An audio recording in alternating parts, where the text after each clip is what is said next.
video kali ini kita akan membahas tentang regresi sederhana. Istilah regresi ini pertama kali diperkenalkan oleh Francis Galton atau Sir Francis Galton itu pada tahun 1886. Di sini Galton itu menemukan adanya kecenderungan bahwa orang tua yang memiliki tubuh tinggi memiliki anak-anak yang tinggi juga, dan orang tua yang pendek memiliki anak-anak yang pendek pula. Namun demikian, Galton mengamati adanya kecenderungan bahwa tinggi anak itu bergerak menuju rata-rata tinggi populasi secara keseluruhan.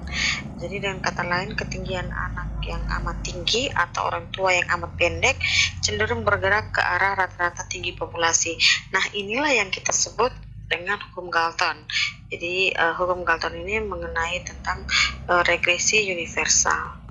Jadi hukum regresi universal Galton ini dikonfirmasi oleh Karl Pearson pada tahun 1903. Karl Pearson ini mengumpulkan lebih dari 1000 catatan tinggi anggota sebuah keluarga, dan ia menemukan bahwa rata-rata tinggi anak-anak dari kelompok orang tua yang tinggi lebih rendah daripada tinggi orang tua mereka, dan rata-rata tinggi anak-anak dari kelompok orang tua yang pendek itu lebih tinggi daripada tinggi orang tua mereka. Jadi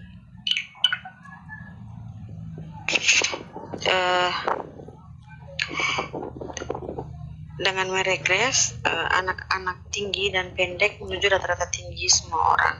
Di dalam bahasa Galton ini sering disebut sebagai regresi menuju mediokritas atau regression to mediocrity. Secara umum, analisis regresi ini pada dasarnya itu adalah studi mengenai ketergantungan variabel dependen dengan satu atau lebih variabel independen. Nah, tujuannya itu untuk mengestimasi atau memprediksi rata-rata populasi atau nilai rata-rata variabel dependen berdasarkan nilai variabel independen yang diketahui. Hasil regresi itu berupa koefisien untuk masing-masing variabel independen. Nah, koefisien ini diperoleh dengan cara memprediksi nilai variabel dependen dengan suatu persamaan. Jadi, koefisien regresi ini dihitung dengan dua tujuan. Pertama, meminimumkan penyimpangan antara nilai aktual dan nilai estimasi variabel dependen berdasarkan data yang ada. Dan yang kedua, itu tujuannya yaitu mengoptimalkan korelasi antara nilai dependen prediksi dan aktual. Regresi linear sendiri dibagi menjadi dua, yaitu regresi linear sederhana dan regresi linear berganda. Jadi yang membedakan kedua regresi ini yaitu variabel independen, di mana pada regresi sederhana variabel independennya hanya satu dan variabel dependennya juga satu. Jadi hanya ada dua variabel, satu dependen dan satu independen. Sedangkan dalam regresi berganda itu ada beberapa, 1, 2, atau 3 atau lebih dari satu variabel independen dan satu variabel dependen. Untuk model dari regresi sederhana dapat kita lihat di sini, yaitu YI sama dengan beta 0 tambah beta 1 XI ditambah dengan EI ya, atau error atau galat yang kita sebut. Jadi kalau EI ini adalah nilai perubahan respon dalam amatan KI atau nilai dari variabel dependen. Kalau andaikan datanya time series, maka pada tahun KI. Kalau andaikan data cross section, maka ini bisa menjadi amatan KI. Nah, beta 0 dan beta 1 ini adalah parameter. Nah, XI adalah konstanta yang diketahui, yaitu nilai perubahan bebas dari amatan KI atau data dari variabel independen. Nah, EI ini adalah suku galat atau error terms. Nah, Model regresi ini dikatakan sederhana karena linear dalam parameter dan linear dalam peubah bebas. Nah, dikatakan sederhana karena hanya ada satu peubah bebas, ada dua variabel maksudnya, yaitu ada satu peubah bebas dan satu terikat. Nah, linear dalam parameter karena tidak ada parameter yang muncul sebagai salah satu eksponen atau dikalikan atau dibagi oleh parameter lain. Sedangkan linear dalam peubah bebas sebab peubah ini di dalam model berpangkat 1. Jadi tidak ada pangkat 2, bukan xi pangkat 2. Jadi ini hanya dipangkatkan 1. Jadi itu dikatakan linear dalam peubah bebas. Nah, model yang linear dalam parameter dan linear juga dalam peubah bebas itu dinamakan dengan model ordo pertama. Di sini kita menggunakan Y-topi atau Y-cup itu dengan maksud untuk mewakili populasi yang ada. Jadi ini regresi untuk regresi sampel yang akan mewakili regresi sederhana populasi. Jadi kedua parameter beta 0 dan beta 1 dalam model regresi ini dinamakan koefisien regresi. Nah, beta 1 ini adalah kemiringan atau slope garis regresi. Nah, kemiringan ini menunjukkan perubahan rataan sebaran peluang bagi Y untuk setiap kenaikan X satu satuan. Sedangkan parameter beta 0 adalah nilai intercept Y garis regresi tersebut. Jadi bila cakupan model tidak mencakup X sama dengan 0, maka beta 0 ini mempunyai makna sebagai rata, jadi sebagai rata ya. Sifat stokastik dari model regresi mengandung arti bahwa setiap nilai X terdapat suatu distribusi probabilitas seluruh nilai Y. Dengan kata lain, nilai Y tidak dapat diprediksikan secara pasti. Dan ketidakpastian mengenai nilai Y ini timbul karena ada faktor stokastik dari Galat yang memberi sifat random pada Y. Nah, kalau di sini kita simbolkan dengan EI. Nah, ada beberapa alasan mengapa perlu kita sisipkan faktor Galat dalam persamaan kita. Alasan pertama yaitu karena kesalahan dalam persamaan. Nah, misalkan model kita ini Y ini menunjukkan pengeluaran konsumsi dan X adalah penghasilan siap pakai atau disposable income. Nah, model ini menyatakan pengeluaran konsumsi itu tergantung sepenuhnya pada penghasilan siap pakai. Tapi kenyataannya ada berbagai faktor lain seperti jumlah komposisi dan jumlah keluarga, variasi umur, kebiasaan, dan selera itu mempengaruhi pengeluaran konsumsi keluarga. Nah, faktor-faktor tersebut ini diabaikan dalam model di atas. Nah, dapat diperkirakan bahwa hubungan tersebut sebagai hubungan yang pasti, kecuali kalau faktor-faktor yang lain tersebut diasumsikan tetap konstan. Nah, jika seluruh faktor lain itu dianggap konstan dan data yang dipakai hanya data X dan Y, maka model sederhana dapat menghasilkan hubungan yang pasti antara konsumsi dan penghasilan. Tetapi hubungan semacam itu tidak pernah ada dalam kenyataan. Jadi tidak selamanya disposable income itu yang mempengaruhi pengeluaran konsumsi. Jadi bisa saja karena ada selera seseorang atau dengan jumlah anggota keluarga yang bertambah. Jadi komposisi dan jumlah keluarga juga mempengaruhi sebenarnya berapa besarnya pengeluaran konsumsi. Jadi semakin banyak bisa diasumsikan semakin banyak jumlah keluarga pasti akan semakin besar juga pengeluarannya. Jadi penyisipan faktor Galat dalam model tersebut akan mewakili himpunan pengaruh dari seluruh variabel-variabel yang diabaikan tadi. Alasan berikutnya yaitu karena kesalahan dalam pengukuran atau kesalahan dalam variabel. Nah, alasan lain ini karena faktor Galat itu dapat mewakili kesalahan-kesalahan dalam pengukuran, baik dalam pencatatan, pengumpulan, maupun dalam pengolahan data variabel X dan variabel Y. Jadi faktor Galat ini mencerminkan kesalahan-kesalahan yang dilakukan dalam pengamatan. Alasan ketiga, karena ketidaksempurnaan spesifikasi bentuk matematis model. Nah, bentuk persamaan yang sebenarnya itu mungkin bukan linear. Terdapat beberapa persamaan yang sesungguhnya termasuk dalam model tapi tidak dimasukkan. Pada hakikatnya itu fenomena ekonomi jauh lebih kompleks dari hanya sekedar suatu persamaan tunggal. Misalnya, harga barang selain menentukan jumlah yang diminta, harga barang juga itu bisa menentukan jumlah barang yang ditawarkan di pasar. Nah, dalam keadaan tersebut, mempelajari fenomena ekonomi itu tidak cukup dengan model persamaan tunggal.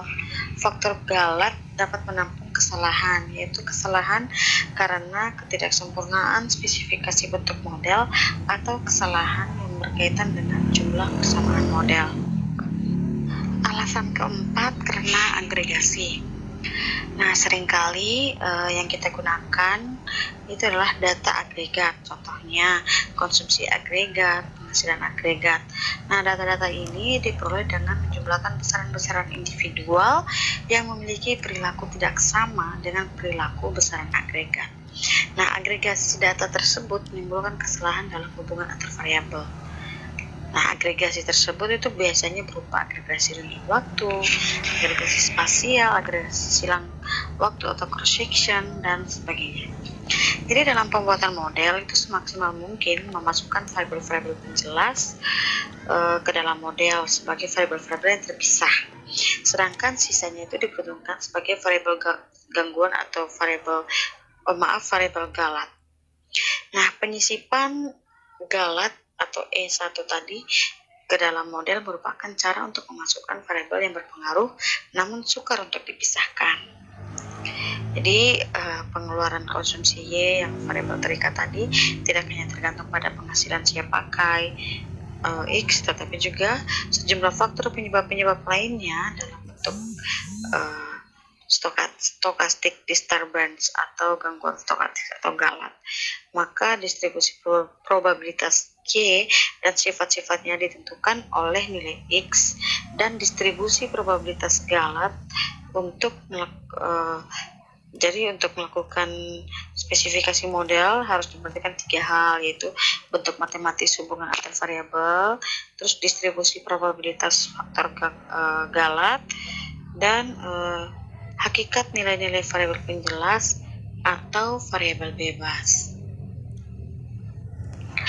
Jadi, kalau dengan melihat garis regresi, jarak antara garis regresi dan titik observasi, inilah yang kita sebut dengan error atau Galat. Nah, ini menunjukkan bahwa ada beda nilai sesungguhnya dengan nilai prediksi. Jadi, idealnya itu kita berharap bahwa seluruh titik-titik berada pada garis, atau bisa saja pengaruh Galat tadi itu sedikit. Jadi variabel yang ada dalam model itu sudah cukup baik untuk menjelaskan variabel dependen atau terikat. Namun kenyataannya itu hampir tidak mungkin. Misalkan kayak tadi ya sudah saya jelaskan bahwa yang mempengaruhi pengeluaran konsumsi itu tidak selamanya dari pendapatan yang siap untuk digunakan, tapi juga bisa dari variabel lainnya. Jadi tidak selamanya ya.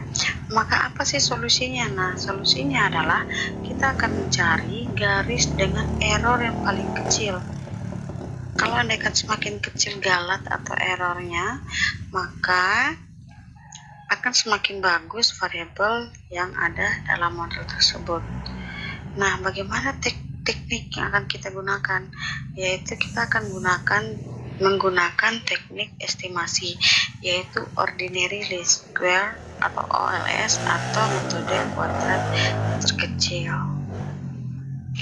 Perlu untuk kita ingat bahwa tujuan dari analisis regresi ini bukan hanya untuk mendapatkan beta 1 dan beta 2 yang topi atau cup itu untuk mewakili beta 1 beta 2 populasi, tapi juga untuk mendapatkan inferensi nilai sebenarnya dari beta 1 dan beta 2 populasi. Sebagai contoh, jadi kalau kita ingin mengetahui seberapa dekat beta 1 cup atau beta 1 topi dan beta 2 topi mewakili pasangannya dalam populasi, atau seberapa dekat Y topi itu mempresentasikan Y yang sebenarnya. Sehingga untuk menentukan fungsi dari model, maka kita harus membuat beberapa asumsi mengenai perilaku sehingga Y itu diperoleh.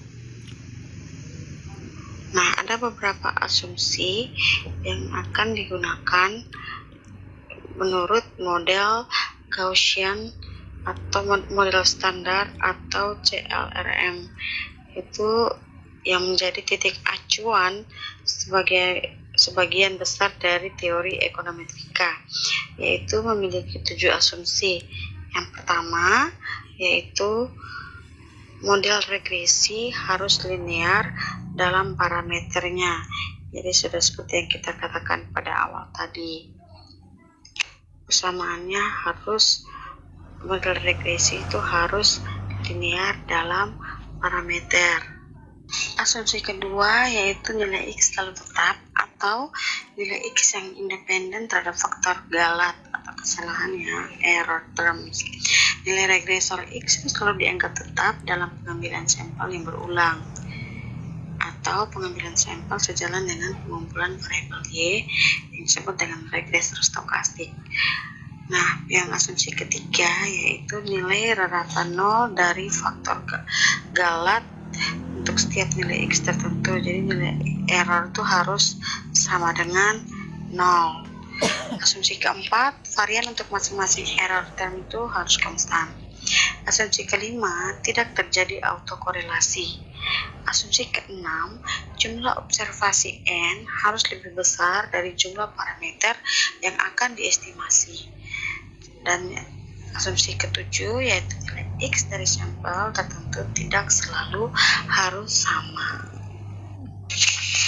Dan untuk terdapat terkecil, nilai beta 0, beta cup 1 dapat kita peroleh dengan beta cup 0 atau parameter beta 0 ini itu sigma X I kuadrat dikalikan dengan sigma YI dikurangkan dengan sigma XI dikalikan sigma XY dibagi N kali sigma XI kuadrat dikurangkan dengan sigma XI dikuadratkan. Sedangkan beta 1 cup sama dengan N kali sigma XI YI kurang sigma XI kali sigma XY dibagi N kali sigma XI kuadrat dikurangkan dengan sigma XI dikuadratkan. Ini contoh soalnya, seorang pengusaha bernama Karan ingin meneliti tentang pengaruh biaya promosi terhadap volume penjualan pada perusahaan sepatunya. Nah, dari pernyataan tersebut didapat variabel dependennya atau Y adalah volume penjualan dan variabel independennya X adalah biaya promosi. Nah, data-data itu ditabulasikan sebagai berikut ya. Jadi ini ada untuk penjualan, biaya penjual promosi, dan volume penjualannya. Langkah pertama kita mencari nilai beta 0 cup-nya. Nah, untuk mencari estimasi beta 0 ini, nilainya itu berdasarkan persamaan yang ada, maka yang pertama yang harus kita lakukan adalah mencari nilai sigma X kuadrat. Jadi pertama kita cari X kuadratnya dulu. Berarti 12 pangkat 2, 14 pangkat 2, 13 pangkat 2, dan seterusnya. Maka dapat kita peroleh 124, 196, dan sigma dari X kuadrat adalah 1833 dikalikan dengan sigma Y. Sigma Y berarti volume penjualan, ditotalkan dapatnya 620 dikurang dengan sigma X. Sigma X adalah 135 jumlah dari biaya promosi seluruhnya dikalikan dengan sigma X kali Y. Berarti kita harus cari lagi X kali Y. X kali Y, berarti 12 kali 5 6 dapatnya 1672, 14 kali 62 dapatnya 1868, dan seterusnya, sehingga sigmanya itu bisa kita peroleh sebanyak 8383 dibagi dengan N adalah 10.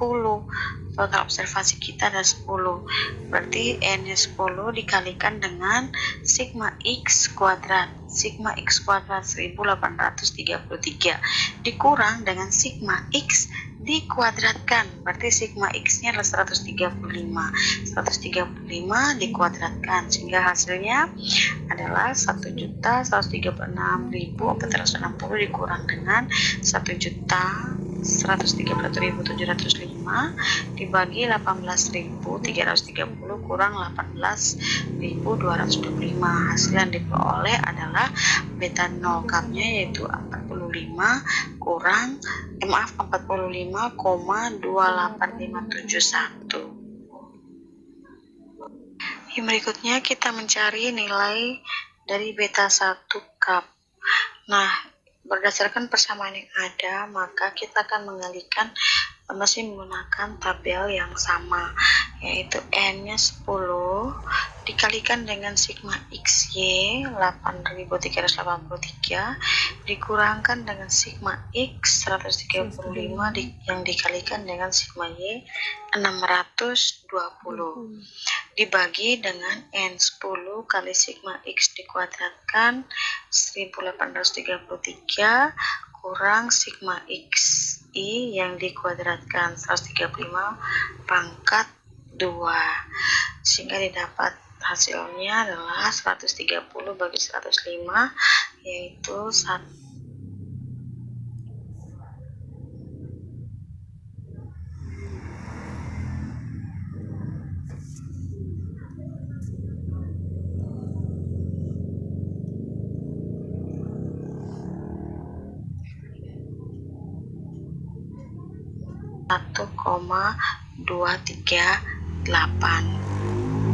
Nah, berdasarkan hasil persamaan beta 0 tadi 45,285 dan beta 1 1,238, maka bisa dibaca jika terjadi kenaikan biaya promosi sebanyak satu nilai mata uang, misalnya Rp1, maka akan meningkatkan volume penjualan sebanyak 1,23. Itu dapat dari mana? Kenapa saya bilang meningkatkan? Karena di sini lambangnya adalah positif. Kenapa lambangnya bisa positif? Karena tadi saat dihitung hasil 1,28 ini nilainya adalah positif. Nah, jika dia nilainya negatif, maka di sini akan negatif. Apa yang terjadi jika biaya promosi itu meningkat sebesar 20 atau Rp20? Maka perhitungannya adalah seperti ini. Ini YK sama dengan 45,285 untuk persamaan kita tadi di atas, tambah 1,238 dikali 20. Kenapa dikali 20? Karena kita mengasumsikan apa yang terjadi dengan volume penjualan jika biaya promosinya sebesar 20. Maka kita peroleh 45 tambah 24,76 sehingga diperoleh 70,045. Jadi kalau seandainya biaya promosi dinaikkan menjadi 20, maka bisa diasumsikan bahwa volume penjualannya itu akan meningkat juga sebanyak 70,045. Oke, sekian video tentang materi regresi sederhana. Bagi teman-teman yang mengerti, paham, silakan tolong dibantu untuk di-subscribe, like, dan boleh di-share ke teman-teman lainnya untuk dipelajari. Jika ada salah-salah perhitungan, silakan komen di bawah untuk menjadi pembelajaran bagi saya dalam pembuatan video berikutnya. Nah, kita akan bertemu lagi dengan video materi regresi berganda. Oke, semangat belajar!